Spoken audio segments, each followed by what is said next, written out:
writing in any. Then I'm going to pass this presentation over to Dr. Pugh and Dr. Bader to talk a little bit about the more specific concerns that people in this group might have. So just to start, the general structure for your grant. Are we interrupting for questions? The audience interrupting for questions or waiting? Oh, I think let's just wait until the end. We're going to leave a lot of space for questions at the end, because I think people are going to bring a lot of interesting questions for discussion here.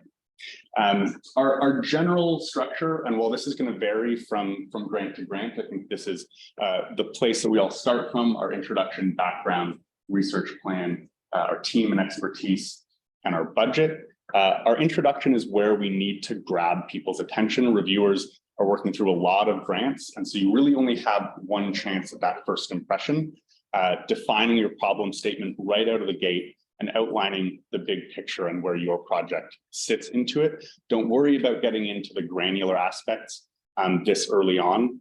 We really need a lot of clarity right off the top. And then when we're getting into our background, this is establishing the scientific context.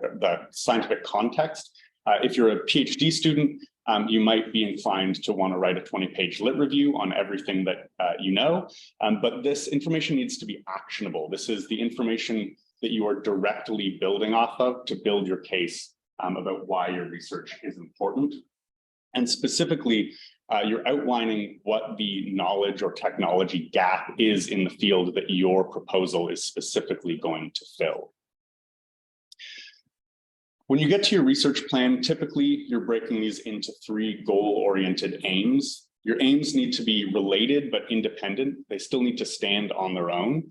And each aim should have a clear objective statement. You're going to explain how your methodology is going to achieve that objective, and end every aim with a measurable outcome or deliverable. A reviewer needs to be able to point to a go, no-go, or some kind of checkpoint where they can evaluate the success of your proposal. And if you're expecting potential pitfalls, and that's always a consideration in a scientific proposal, really be clear about what your contingency plans are and why you're thinking ahead to how you might mitigate those. Your team and your expertise, this is where you want to talk yourself up. I know everyone likes to be humble, but make sure that your reviewer is clear on why you are fully capable of executing the research that you're proposing, and not just that you're fully capable, but that you're the ideal person to be heading this research proposal. If you do have a gap in your expertise, bring on a collaborator or have some kind of way to address that gap in expertise, because that will come up in a review. So always be thinking about how you've covered every angle from an expertise standpoint. And your budget, I mean, the takeaway on your budget is just be specific. If you have personnel you know you're going to be working with, list them by name if possible. Be specific about what tasks they're going to be responsible for and when they'll be responsible for them. Have detailed quotes for materials and consumables and supplies. A reviewer and the granting agency needs to be able to point to each dollar component in your budget and identify how it is pushing forward the deliverables that you've outlined in your research proposal. There's a lot of different grant agencies out there, and we're going to mostly be talking about Canadian grant agencies because I think that's the majority of the people attending this seminar. But these grant agencies are not just here to fund good science, but they're also here to fulfill a specific mandate that they may have. And understanding the mandate of each specific agency is really important in outlining how your grant maps to them meeting their goals as well as you meeting your goals. As an example, I'm going to do a quick comparison of the mission statements for 2 major funding bodies, the Canadian Institute of Health Research and Genome Canada. The mission statement for CIHR is to excel according to internationally accepted standards of scientific excellence in the creation of new knowledge, its translation into improved health for Canadians, more effective health services and products, and strengthened Canadian healthcare system. This is a mission statement that is stressing creation and translation of new knowledge and the public good of the science that you're doing. In contrast, the mission statement for Genome Canada, our multi-sector and multi-stakeholder challenge-driven initiatives will be designed to explicitly connect user-driven research and data assets with downstream support for commercial deployment in strategic sectors. Genome Canada has an explicitly economic stake in the programs that they run. And so in this case, if you're applying to Genome Canada, it's worth considering the economic impact of your project as opposed to just the public good of the science that you're doing. A few examples of some different grants you might run into and might be interested in. A general experimental applications grant. One of the most famous of these in Canada is the CIHR project grant, and I think most people in their scientific career will apply for one of these at some point. You're going to be able to apply to numerous different subject-specific review committees, and this is general experimental applications for health-related research. They run 2 of these every year, and I think the next one opens up in the fall if this is something that you're interested in looking at. But more interesting to this group specifically, I think, would be computational method development grants, like you might find the VSI Catalyst grant that's run by the Data Sciences Institute here at the University of Toronto. They actually have one of these open currently with a letter of intent deadline in July. So put that on your calendar, where you're going to be able to dig a little bit deeper into the specific computational method development that you might be focusing on. And then the other kind, something that is very specifically geared towards single cell method development, you might find something like the Chan Zuckerberg Initiative Single Cell Insights project. They just had a round of this close in May, but another one will be spinning up in the fall. So if you are working on a single cell project, this might be of particular interest to you. Now, if you've submitted a grant and you didn't get it, that's okay. That doesn't mean that you should abandon the project, but it might mean that you need to rework or reimagine components of your project. Some common pitfalls that we can find ourselves getting into is balancing the ambition and feasibility of your project. It's possible that you were too ambitious and you're suggesting significantly more than you could reasonably accomplish in the time frame or the budget allocation that an agency is giving to this program. In that case, you might need to break apart that grant, and I'll talk a little bit more about that later. Or conversely, you might not be ambitious enough. A funding agency needs to feel confident that your proposal justifies significant investment. So balancing those two things is key. An overly complex proposal often will get dinged. I mean, that's not the complexity of the research itself, but the way in which you are transmitting the information about the research. People need to feel clear on the aims and goals that you're setting out to do. And finally, and arguably most importantly, you need to capture the imagination and enthusiasm of a reviewer with a strong impact statement, especially so that they can understand how this research proposal is going to further the objectives of the program and the agency.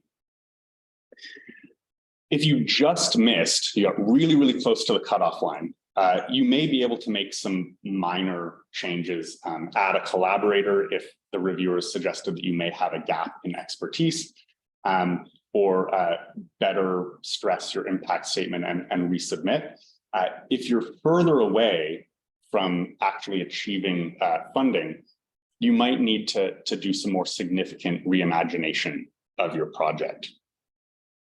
The analogy I always like to use is that sometimes you want to fly from Toronto to LA and you'd like to fly direct, but maybe a funding agency isn't going to pay for that direct ticket. That doesn't mean you can't get to LA, but you might have to fly to Chicago first as a layover. So changing some aspects to better suit a funding agency's goals might be a good way to go. So for example, if you wanted to build a tool that explores insights from preclinical data and you're not getting funding, you might make a minor change and modify that proposal to focus on clinical data, thereby making it more attractive to a clinically focused funding agency. And once you've built the tool, that doesn't mean you can't go back and explore the preclinical data that you originally set out to explore, but now you're one step closer to actually getting to your original goal. Alternately, if you had a very large project that, for example, had extensive computational method development and some single cell wet lab development, and you're not getting traction for a larger grant, you could break components of that apart and secure smaller, more focused grants for each of those.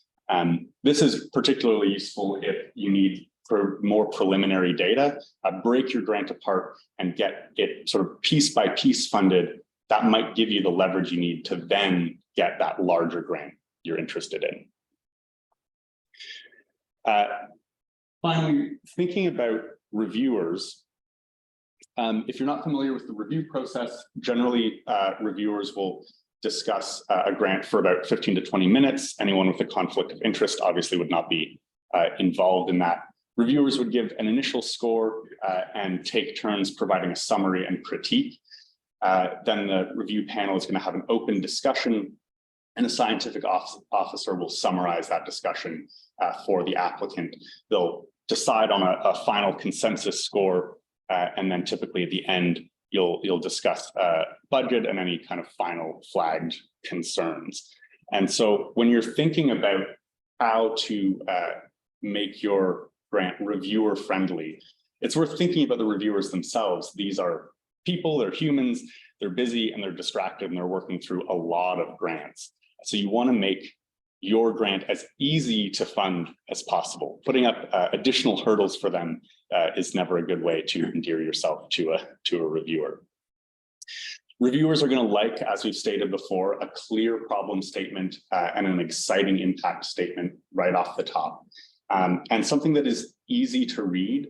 Your objectives and activities need to flow logically from one step to the next. A reviewer shouldn't have to be doing additional research or pulling up Google to look something up or making any kind of logical leaps.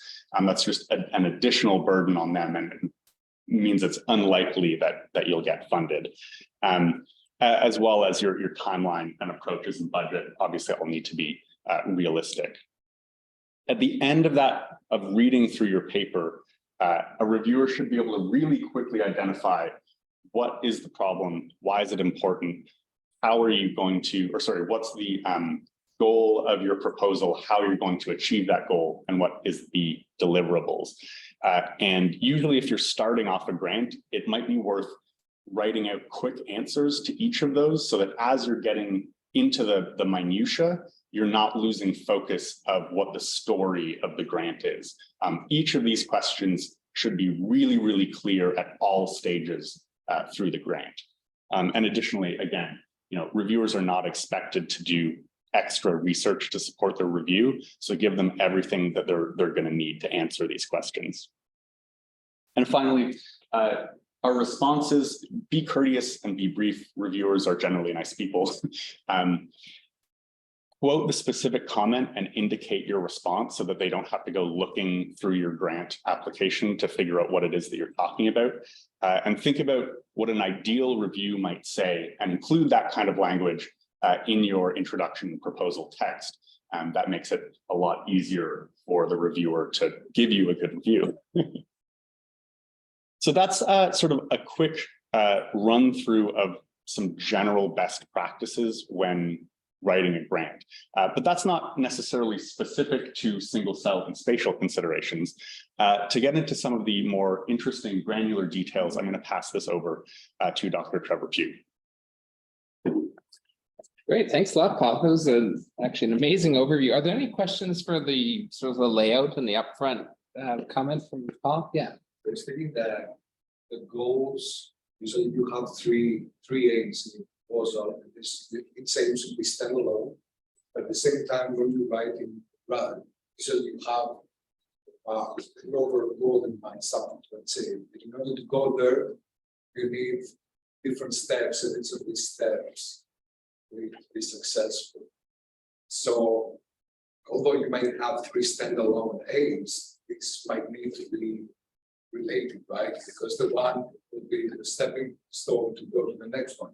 How do you address that? So I usually write it as one goal, and there's 3 ways to get to different aspects of that goal. So I think of them as pillars, but you can't rely on all the pillars to hold. There could be one that fails. Okay. So you still want your goal to be achievable, even if aim 2 fails or aim 1 fails. So you definitely don't want to stack your pillars up. They can't be dependent on each other. They have to be parallel, but still towards one common goal. So in other words, you told them that I don't have 3 aims, I have 1 aim. I usually say one goal or objective, and then I call the activities, the work, are the pillars that lead to the one goal at the top. And then let's say the second and the third are the alternatives. So the first one, just in case the first one fails. They don't have to be direct. I wouldn't think of them as backup plans. I would say that they're totally different routes, maybe to a different aspect of the goal. So you might want to both discover and characterize stem cells. So you might have a discovery aim and potentially a characterization aim using a model or something, but the 2 wouldn't necessarily rely on both of them being successful. Even better, if those 2 aims both succeed, that's almost like a bonus, because then you can answer new science or take you in a new direction. I would say in order to characterize them, you discover. Yeah, exactly. Go. Yeah, so maybe that's not a perfect example, but Maybe I can mention, never ever stack your aims like Trevor mentioned, never make them dependent on each other such that if one fails, the other one fails. Reviewers are just, it's like the first thing they'll say if you do that, and they'll just say, no, the grant, you don't, we're not funding this grant. So even if it doesn't really make sense, many reviewers just do that because it's like a pattern they're looking for. So, in the area of single cell genomics, you might have one aim about single cell transcriptomics and another aim about spatial transcriptomics, for instance. So 2 aspects of the problem. Or if there is some dependency, you can't have that dependency cause, if it's not going to work out, cause a failure. So for instance, you can usually address that with having some preliminary data. So for instance, you are interested in a stem cell, you can say, we've discovered the stem cell preliminarily, and one aim is to better characterize it, and the other aim is to, analyze it, perturb it in some way and change its state or something like that. So having the preliminary data resolves the dependency frequently. Yeah, or you found it in mouse, now you want to look for it in humans. So use mouse as preliminary and then use the human as the new standalone thing. But you have, let's say, a method, you did a pilot, it works, and now you want to apply it large. Exactly. It's most likely that it will work. Exactly. Maybe better on that. Yeah. And that's absolutely critical, especially in single cell, is that preliminary work. Everybody claims they can do single cell and it's this amazing technology, but it's super impactful if you have like your own piece of data and you're jumping off of it. And double bonus points if it's from the same funding agency. You can say, look, you funded success. We're now going on to think like level 2. Yeah, any other comment? Yeah. Actually, a question of the shots. They used to have the same front. Agencies. Yes, it's not like a paper. You just will run into an issue. Actually, it does depend on the funding agencies. Some don't allow this. In general, it's okay. The issue is, let's say you both get them, there is going to be a conflict there because both agencies don't want to necessarily fund the same project. So in general, I try to, it's very rarely just a copy and paste into another agency, because and the example Paul showed was really good with Genome Canada and CHR. They're very different mandates. So there might be a central concept or reagent or technology that you might submit to 2, but you do want to tailor it for each group. It's very different panel of reviewers or scientific mandates. Funders do not like, well, it's basically they consider it unethical to have the same proposals funded in by two different funding agencies. But it's very easy to have multiple parts of the project funded by different funding agencies. Like if you're studying leukemia and one funding agency is funding a mutation analysis and another funding agency is funding a drug screening analysis or something. And so it's all, the background would be the same for both grants, and that's fine. But there will be no overlap in terms of the people that are working on the grant and how they're being funded and what they're doing. Even though in the end, you might kind of pull everything and just be working on big projects. You have to figure out how to separate, how to make those things mutually exclusive at the budgetary level. Well, and sometimes it's a strength because we're doing all this mutational work over here. We now want to do copy number single cell work over here. So the two actually can be used as preliminary data. One can be used as preliminary data for the other. Yeah, good questions. Anyone online or anyone else here? That's a technical thing. I think a few of them might see the slides. Can you just document and start chat? So while that's happening, I just wanted to mention a couple of other just general grant things. So a lot of people who write a grant for the first time after writing a lot of papers think I'm writing a paper. And the first thing is to know is that a grant is not a paper. It's a completely different way of writing. A grant is selling an idea and seeks to excite the scientific reviewer, as Paul mentioned, about the value and impact of the idea.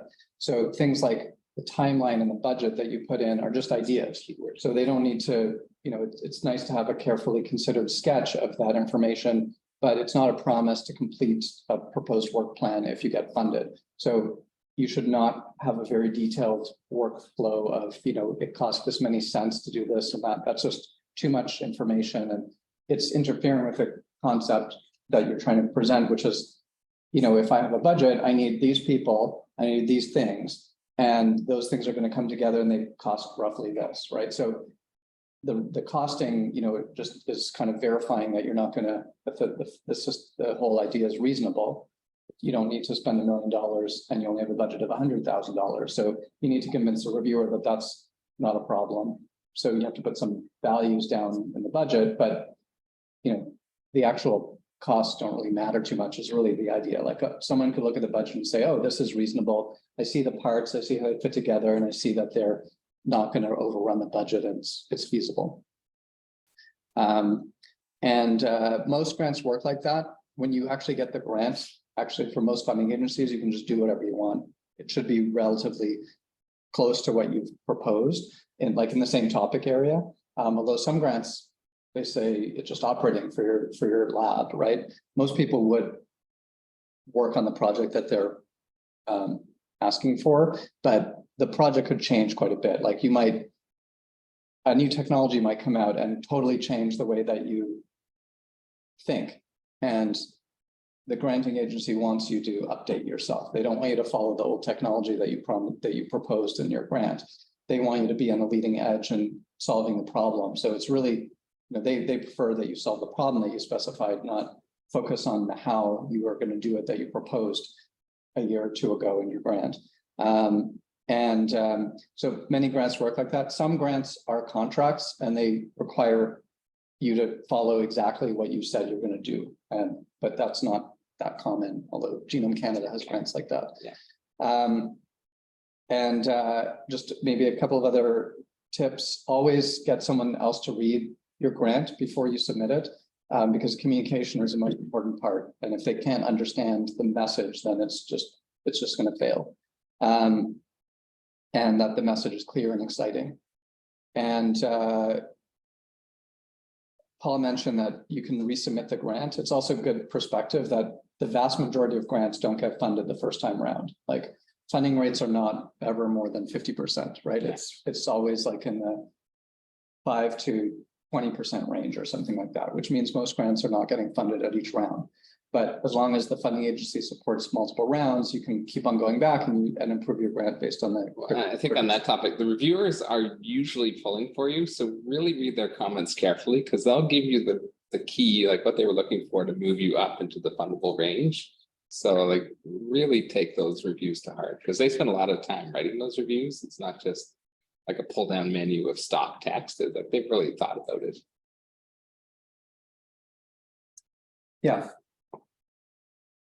So for me, another question in the chat is, as a Canadian faculty, can you send proposals to US agencies? Yes, and people don't do enough of this. This is a huge untapped source of funding. NIH, especially US dollars, you can pay for a whole staff member just in the conversion of salary. So yeah, NIH, DOD is amazing. Alex is on the lead stand in the pediatric cancer world. No, you're an advocate of NIH funding. NIH, most NIH grants are eligible to be applied for by international applicants.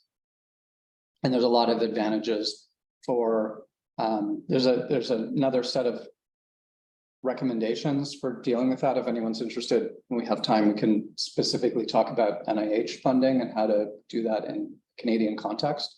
But we can leave that to afterwards. I think especially for NIH, they have hyper responsive program officers for basically every grant. And they love to like get on the phone and talk about your project, and they like use them as much as you can, because they will really give you a frank assessment of does your grant fit, how you should change it, if there's an obvious US collaborator you should pull in. So I've had very positive interactions with the program officers from NIH.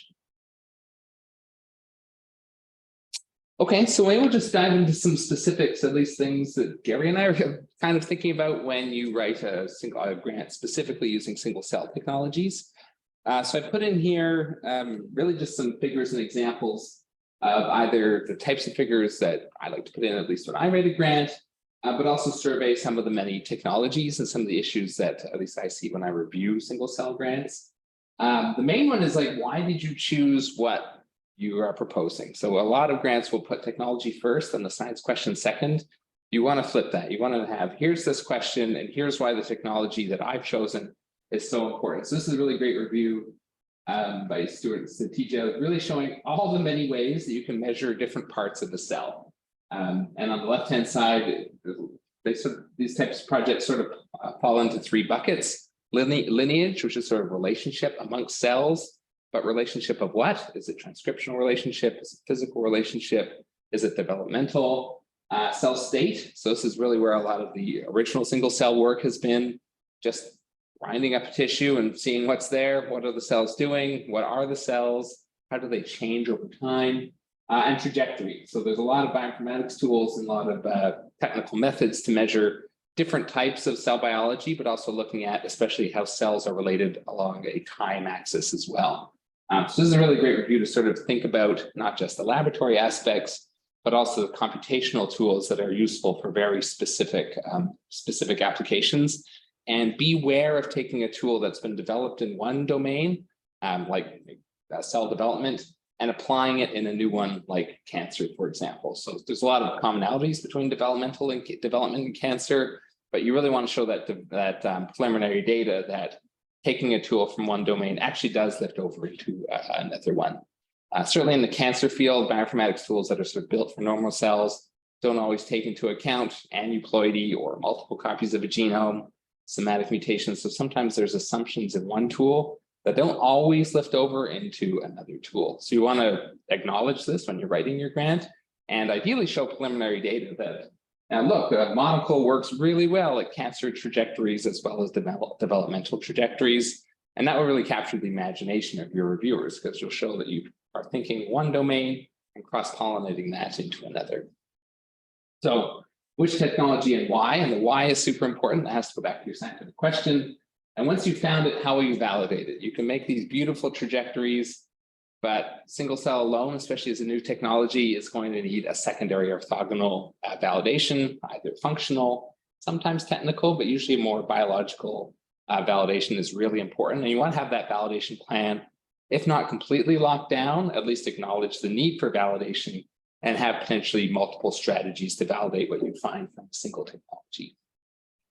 Any comments you wanted to add on that? Whoops. Not right now. The revolution currently is a lot of that single cell work in those three domains I talked about are now being enabled by spatial methods. So essentially this is the same technical methods, but now applied to tissues in a slide. So historically, this has been, you take a tissue or a cell, digest it into a suspension and do your single cell analysis. New technologies now don't require you to do that. You can do all the work in place on a flat slide. So I just put an example here from 10x Genomics Xenium. So essentially, this is a probe-based method where you have cells laid out as they were in the tissue section. And now you can do single cell analysis, but you get this bonus matrix of cell type, but also cell position. So it's distance to every other cell. So you can think creatively about everything you know about single cell transcriptomics or single cell profiling, with the additional matrix or metadata that you'll get distance to other types of cells as well. And you can build local neighborhoods, and there's another review that's a little obscured here that really goes into applications of using spatial data in the context of single cell profiling. I usually will have a figure like this in my slides. It just gives you, usually this is figure 1, so the end-to-end workflow. So from your sample, whatever it is, a cell culture, tissue, clinical samples, whatever it is, how are you going to profile it at the single cell level? Are you doing plate-based methods, droplet-based methods? Is it spatial? And then some sort of either sequencing-based or something that usually I'll replace this with a bioinformatics strategy down at the bottom, just to give reviewers a quick overview of here's what I'm doing, and I know how to do it. So ideally, you'll have preliminary data that uses this exact workflow. So how do you digest the tissue? How do you purify it? Some data to boost it, to support it. How are you doing your single cell sequencing? Is there some barcoding strategy? Is there something novel, or is this off the shelf? If you're working with a core, you want a letter of support from the core that says, we're going to support this. If there's a budget request, you might want a quote from them, sometimes that's useful. And then some example of your data output. What's your overall goal? Then how's your preliminary data take you towards advancing that goal? Even in just 1 or 2 samples, just to show that, yes, this is a functional idea, because this whole workflow can be quite complicated. You want to speak to this one, or you want me to carry on? Yeah, I mean, if you want to, it doesn't matter.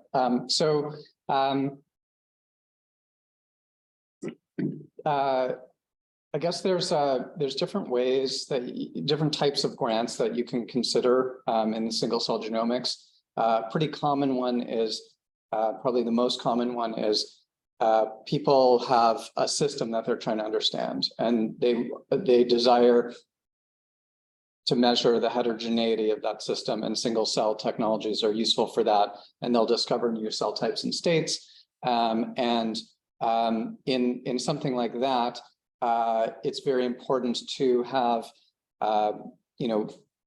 justification for the number of samples and the number of cells you're going to measure, because most of the budget is probably going to be in that category of expensive single cell reagents, because individual experiments are $5,000 to $10,000, and you can only do so many in a typical grant. So the experimental design is pretty important to for the reviewers to evaluate, to assess if you're going to be able to meet your objectives.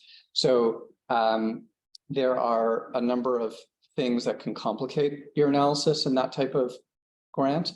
One is confounding factors, like you're using different types of technologies or different conditions of some way, like you haven't figured out how to process your cells in a standard way, or you haven't validated that. So all of those things can affect, can introduce confounding factors, which will interfere with your analysis downstream. So you want to avoid any kind of obvious, that you don't want the reviewer to point out a confounding factor that you haven't tried to control for in some way. The reference data sets, I guess, did you add that? Is that?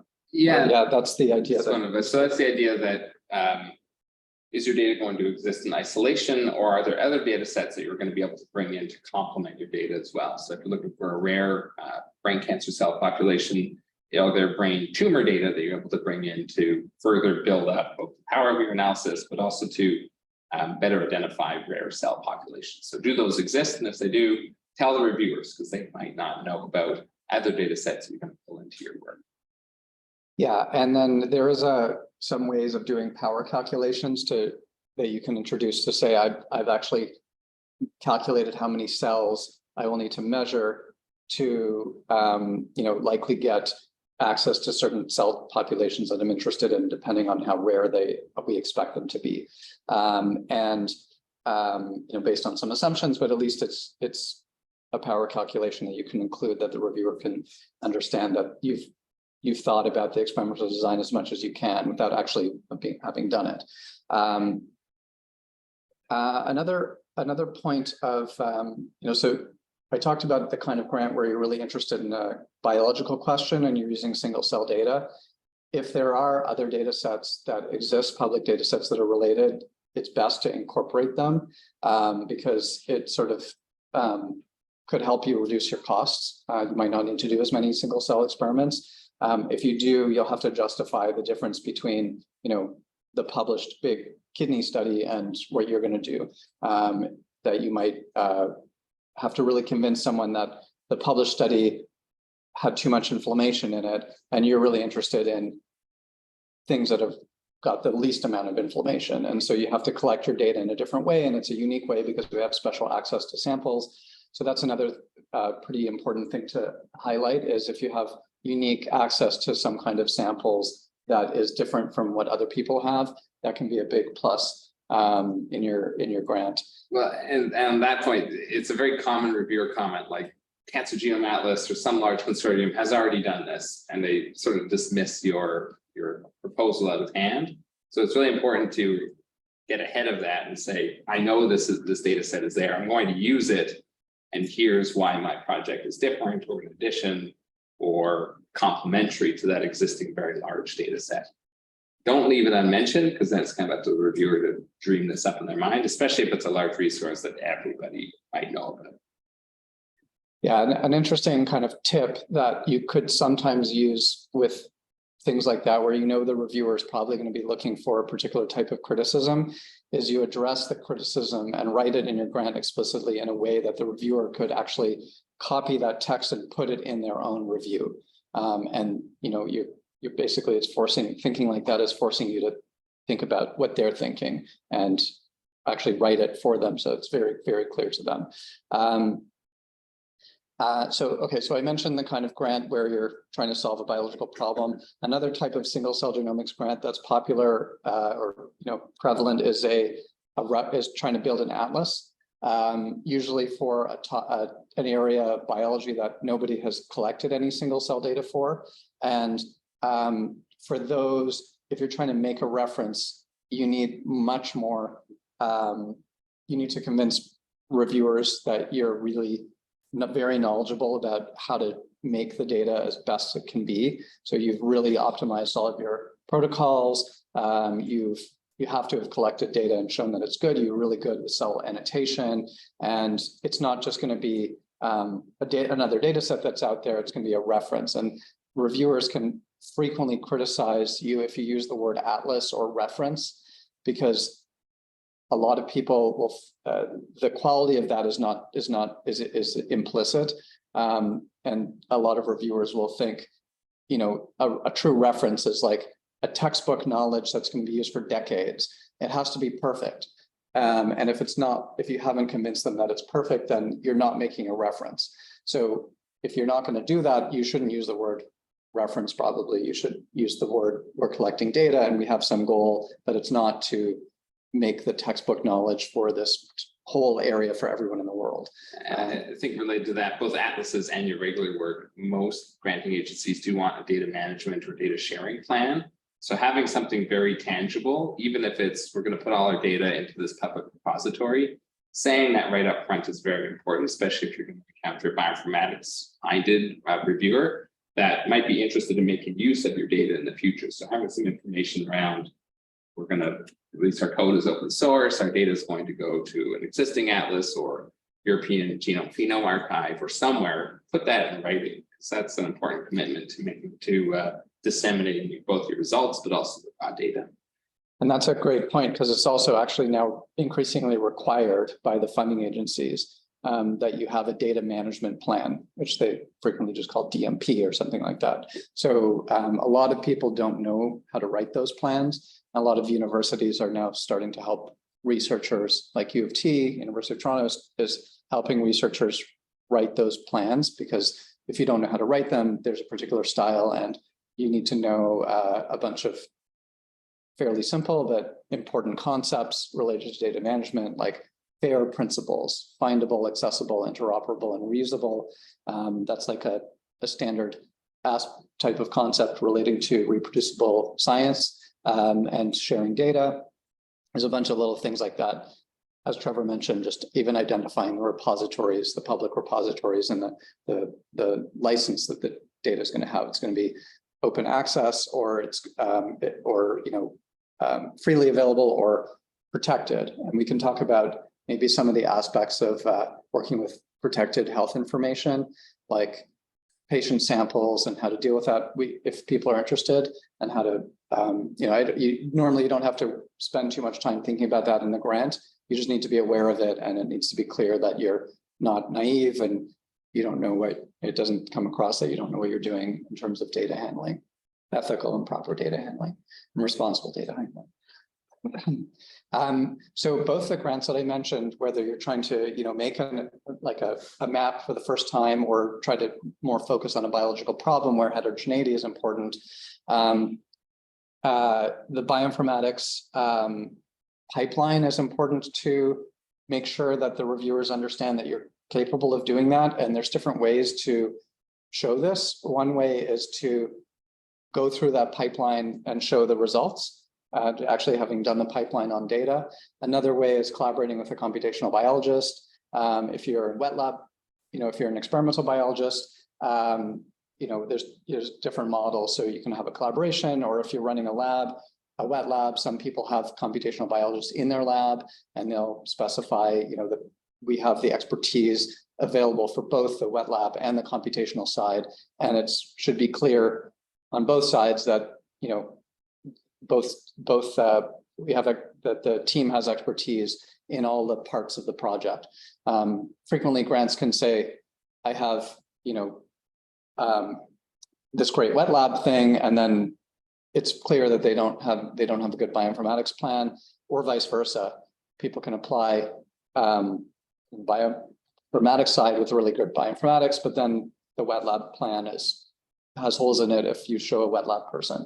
And so the best teams at least can demonstrate the expertise is there for both, although there's different ways of constructing the team. Some people can, like a lot of genomics labs, can claim that they have the expertise within their own lab. Otherwise, sometimes it's important to have multi-lab collaborations.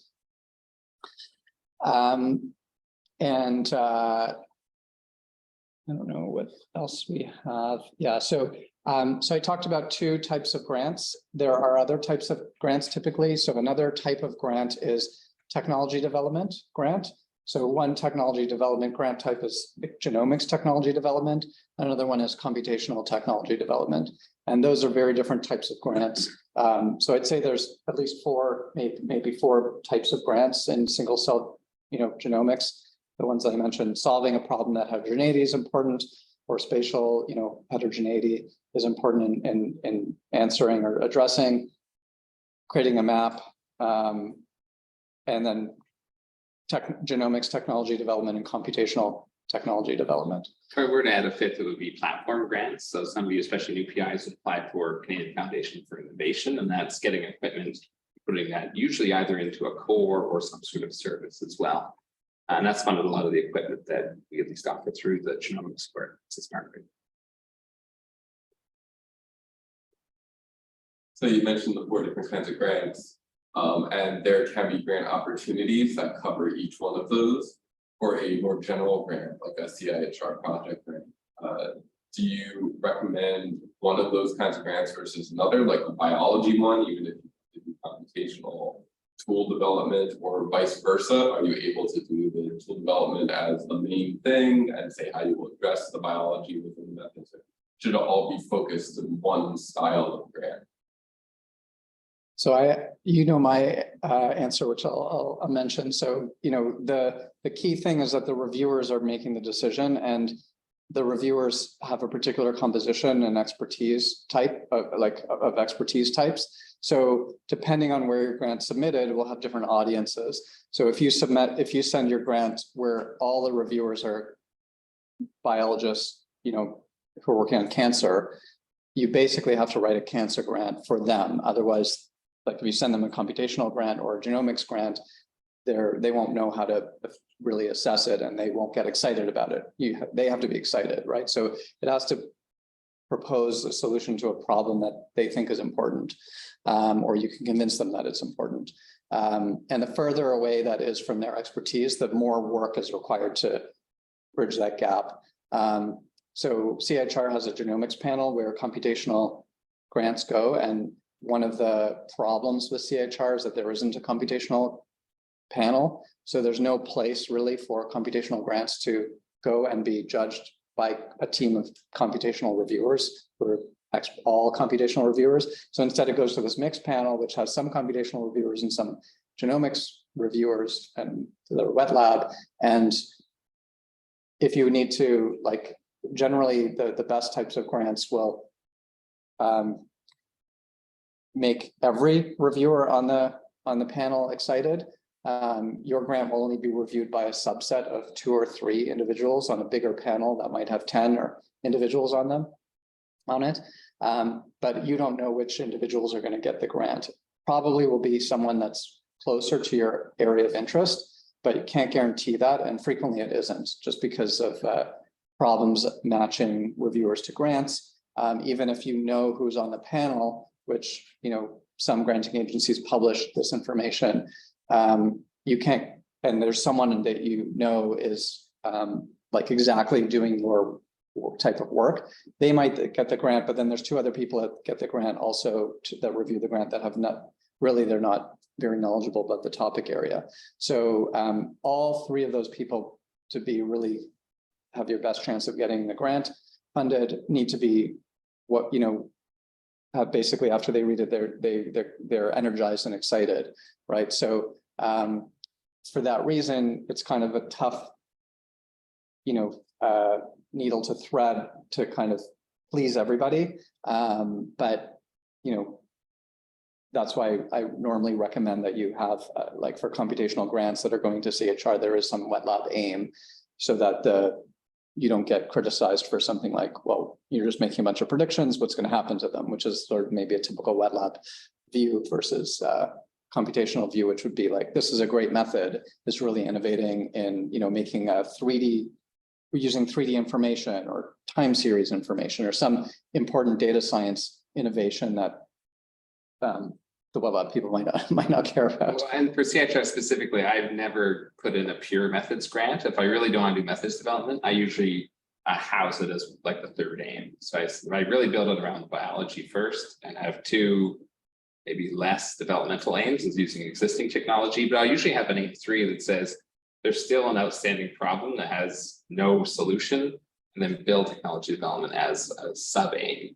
But especially for CHR, for this reason of mixed panels, I wouldn't sort of recommend a pure methods development aim. I've not seen those fare very well. Just that's like the nature of that granting agency. NSERC, on the other hand, is some grant calls that are pure methods development. So if you're doing more like engineering type work, computational or in the lab, that's actually probably a better funding agency fit. It just doesn't fund as much. Yeah, NSERC is interesting though, because if you can get an NSERC grant, you're in this club that lets you apply for other sub grants, like for your students or for other programs. But yeah, budgets are lower.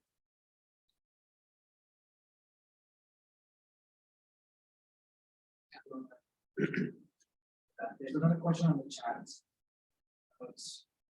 Resource.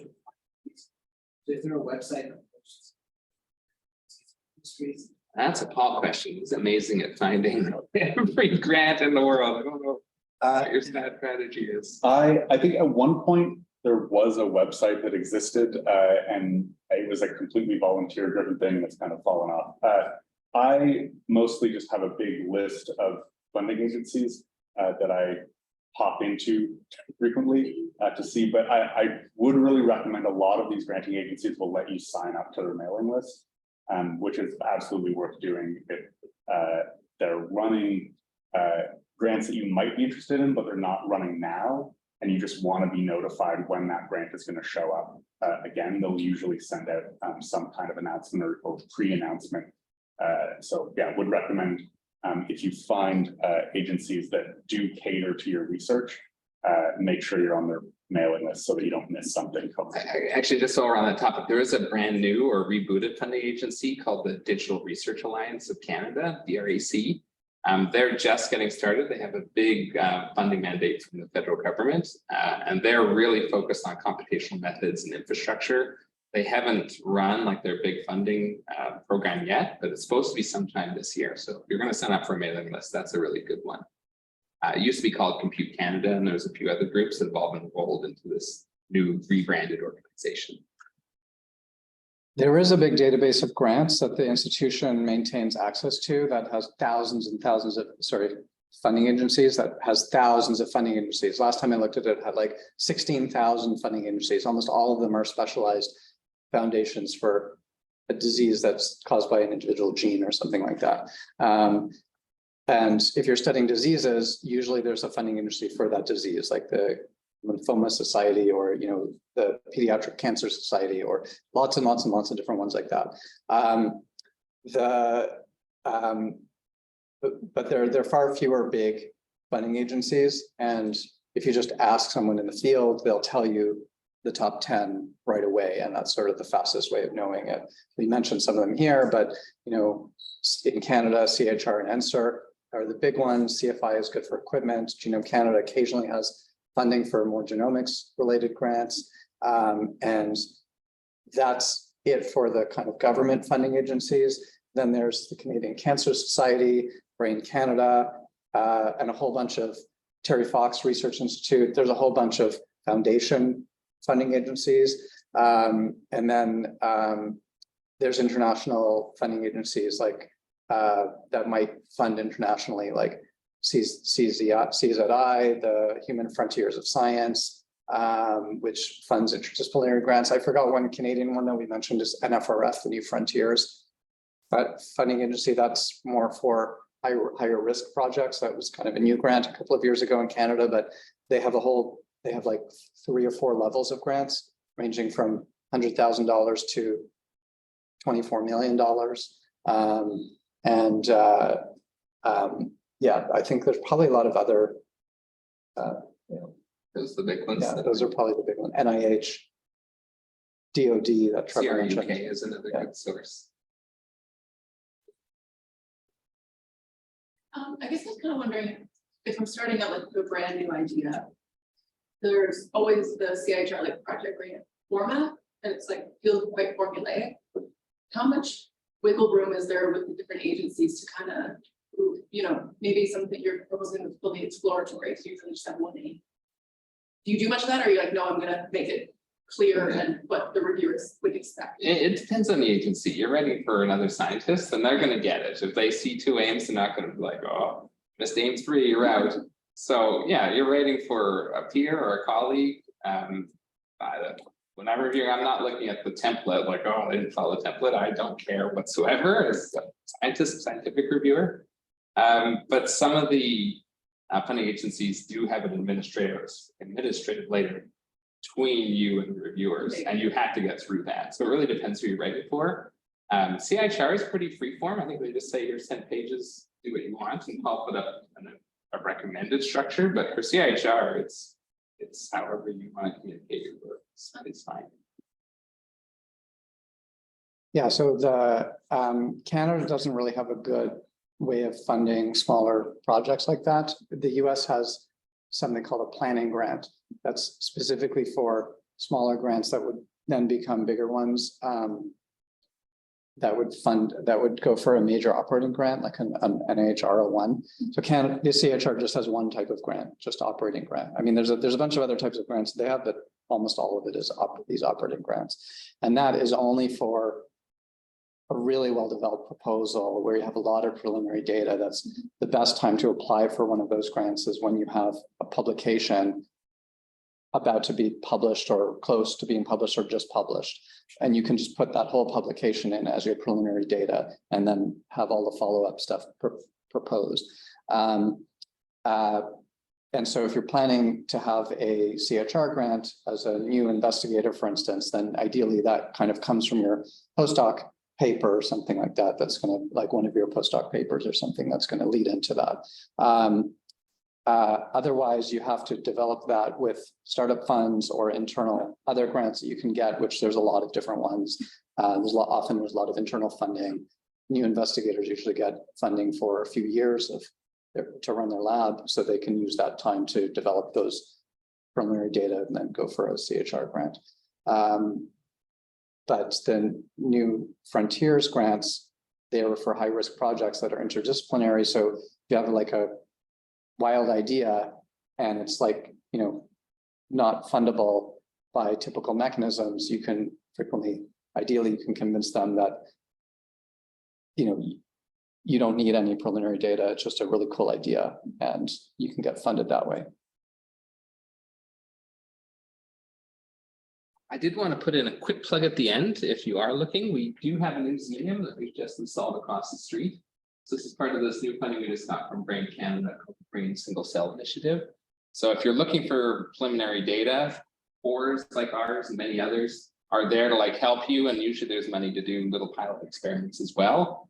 You get preliminary data and it helps the core unwrap and launch new machines as well. So that's another good sort of source of funding, especially if a little bit of startup funding. Team up with cores, and there's always some new box that they want to get up and running. So it's a good chance to get to know your local core and get some great figures. Yeah, and this platform is will be implementing roughly 3 new single cell related technologies per year for 3 years, and this is one of them. And they'll be made available as a service. But so if people have ideas for technologies that you might want to have implemented and you want to write a grant about, that's like a really innovative thing that nobody else has, like spatial mutational analysis or some thing that doesn't exist commercially. The core might be interested in implementing such a thing, especially if there's proof of concept methods that are out there. It's not just for brain, although all of the technologies will be validated on brain tissue. They'll be made available generally as a service.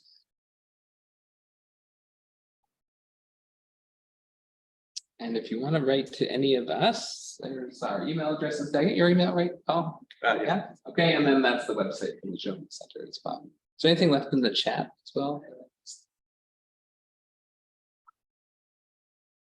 Okay, well, thanks for coming, everybody. And yeah, we're happy to talk afterward too.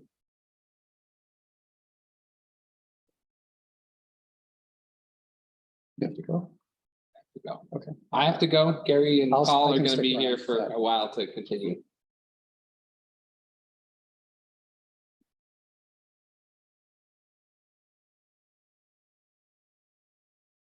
So any other questions or discussion topics, any other ideas? Some people might have written grants already and have other points of advice.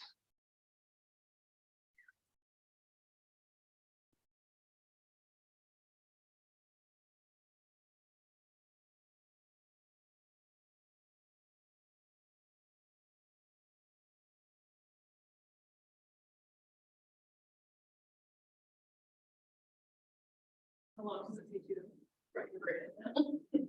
You've done something. Well, writing in general is faster if you get more experience, but and especially once you've written a bunch of grants, the first thing that I do is I just copy and paste a bunch of relevant text together, and half the grant is written because I can take background material and mix and match, and that's highly reusable text. So you build up a library of that. Once you build up a library like that, then you can write grants faster because of that. Gary, there's a question, which is on the Q&A. What is the best method to validate single nuclear attack data sets by a media leak? What's the best method to validate single cell attack? Nuclei attack. Single nuclei attack. To validate in what way? Like to usually the measurements that these technologies make are good and don't need to be validated in terms of the region that they found open for single cell attack is open in the cell line. Like you have a measurement, you usually have hundreds or thousands of cells that are all agreeing with each other. So each of those cells is like an experiment, and the fact that many independent experiments are agreeing is kind of really strong evidence for the information to be, the measurement to be accurate. There is biological variability. So if you have more than one sample and you get the same answers, then that's kind of supports the generality of any claim that you're making. So I guess it depends on what you mean by validation.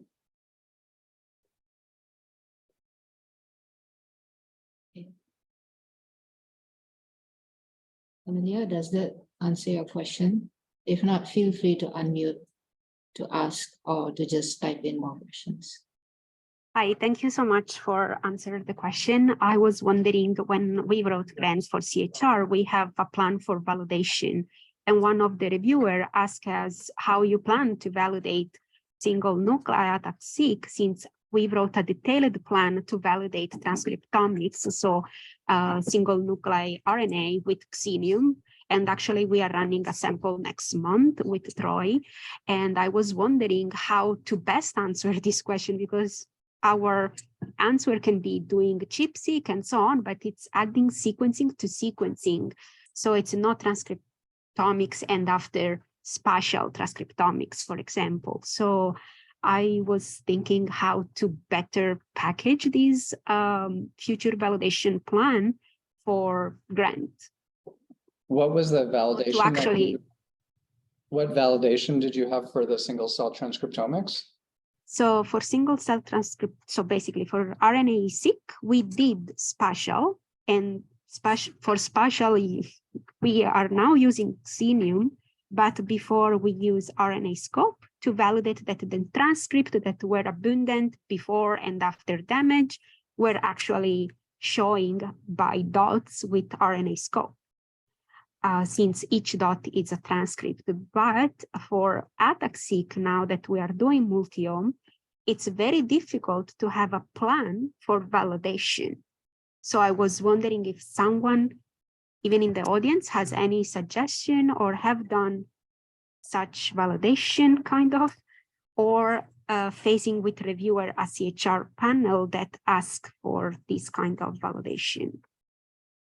So it's, I think ultimately that comes to back to the biological question. So frequently single cell transcriptomics results, like a paper, will have validation of some kind of spatial or orthogonal method that measures measures another molecule in at protein level or spatially, and the reason why they're doing that is because they're making a biological claim that they found, for instance, a novel cell marker, right? And so if you just look at novel cell markers, if you just try to claim that you have a novel cell marker from transcriptomics, there's a possibility that that marker is just associated with a confounding factor of the single cell transcriptomics. Like it might be caused by the way that you've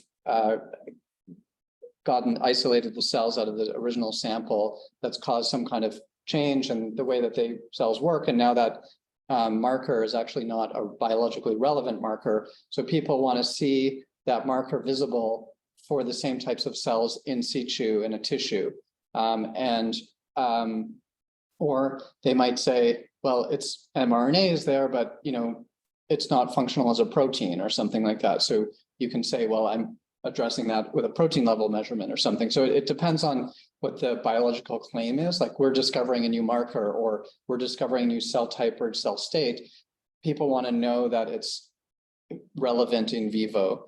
So that comes back to what the biological claim is that is going to be made based on the single cell ATAC-seq data. Like, let's say you run multi-ohm and one of the analyses that you do is scenic plus that generates a gene regulatory network, and you identify transcription factors that are important, that seem to be important. So obviously a reviewer might say, well, you should have a plan for how you're going to validate those transcription factors you're predicting, even though they're, but you're based on a lot of new measurements, still a prediction.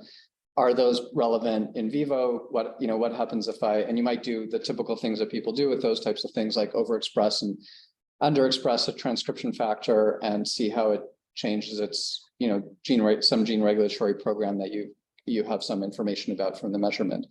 So so I wonder what biological claim you are supporting with the multi-ohm and the single cell ATAC-seq data. Thank you for answering. It's already much clear how to package this kind of answer for validation. Yeah, basically we found novel genes that are involved in gene regulatory networks, and we are trying to understand how they can impact the development of specific cell types. And we did in silico knockout using Pando. And so we already have an idea which genes can be impacted in the gene regulatory network, knocking out, simulating the knockout in silico with Scenic Plus and Pando. I guess I need to double check all this with the bioinformatician, but we use multiple packages. Okay, great. Yeah. So yeah, I was wondering if another in silico data set it's enough to show, or they really want, okay, now that you know these genes, do an experiment in vivo and in vitro, sorry, and move forward to proof. I think for CHR, the best chance of success would incorporate a strong follow-up experiment proposed experiment.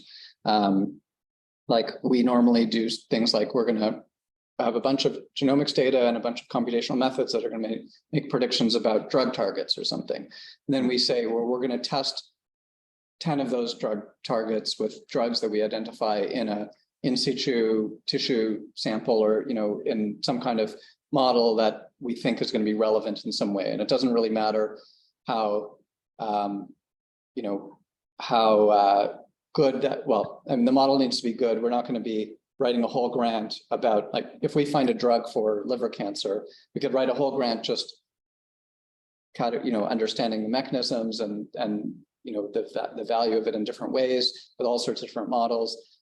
That's not the purpose of the grant. So we just have a proof of concept kind of validation that says, at least it's going to filter out our, likely false positives and help provide higher quality output for the grant. So we don't claim too much. We don't claim that we're getting a new drug for liver cancer right away. We just claim that the results of our workflow will be high quality at least some high quality output if we're lucky, if we're good, if we're lucky to get good results. Thank you so much.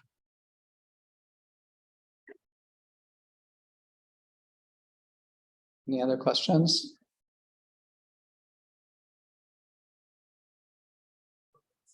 Okay, go ahead. I just want a very open-ended question. How do you determine the scope of an aim? Like, what would be too big of an aim? What would be way too focused and, completed way too quickly, even though you think that it might not be? So that's a good question. The scope of an aim, I can't think of a single rule that I could tell you that you could use to define it. It's mostly based on the budget. I usually, start with that and say, okay, what's feasible? So you might have some general problem that you could spend $1 billion on if you wanted to. But you need to chip away with whatever the budget is, like $250,000 a year for 5 years for a CHR grant. So that's a lot of funding. And depending on your team, you might say, okay, well, I'm going to be able to I'll be able to hire 3 graduate students for that lifetime and have a bunch of money for reagents. And so 3 graduate students is 3 projects, and each project is going to be an aim. Like each graduate student project is going to be an aim. So then you could say, well, it's the same way of scoping a graduate student project, for instance.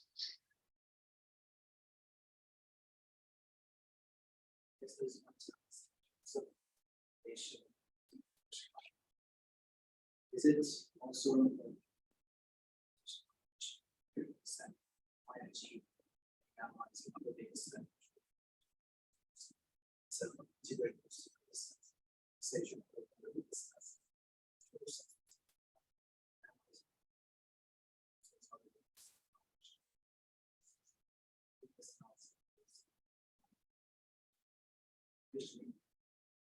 So the question is, can you use public data sets for validation? And it depends on the circumstance.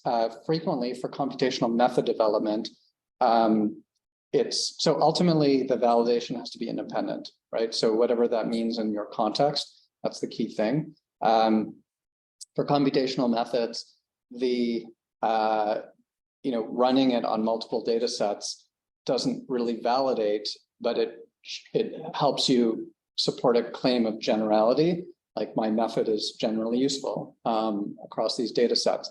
You'd still need to validate, and in that case, you need some kind of benchmark, which is a known set of true positives. Ideally, you have some positive controls that are always clearly there as well. For experimental work where you're making predictions based on new data that you've generated, the key thing comes back to what I said earlier, that validation is checking that it's relevant in the context that you claim that it's relevant in, and it's not associated with a confounding factor of some kind. So as long as you can show that the independent data is not confounded in the same way, then it's orthogonal in a dimension, then can be used, right? You have to explain how that works to convince the reviewer. Obviously the more different the experimental data, the more easy it is to claim that you're validating. Like if you've someone else from another group published a similar study and you get the same results, that's good, because all of the different things that they did differently are confounding factors, and you've seen the same signal across two data sets. That's a really good sign. So I would say that definitely helps towards making a claim that you've got something real signal. Was that your question, or? Yeah. Okay. Does that answer your question? Yeah.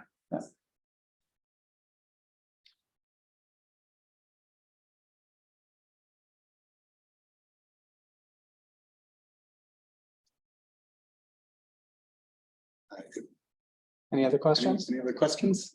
We've got about 10 minutes left in our sort of scheduled time.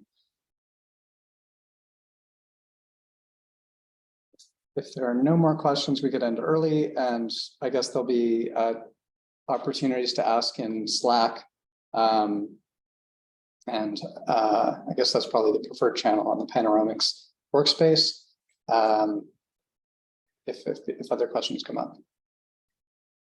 You can just email us or find us on Slack and we'll follow up. So, thank you for coming, and there is still food and drinks for the in-person attendees. Okay, great. Thanks, everyone. Thank you.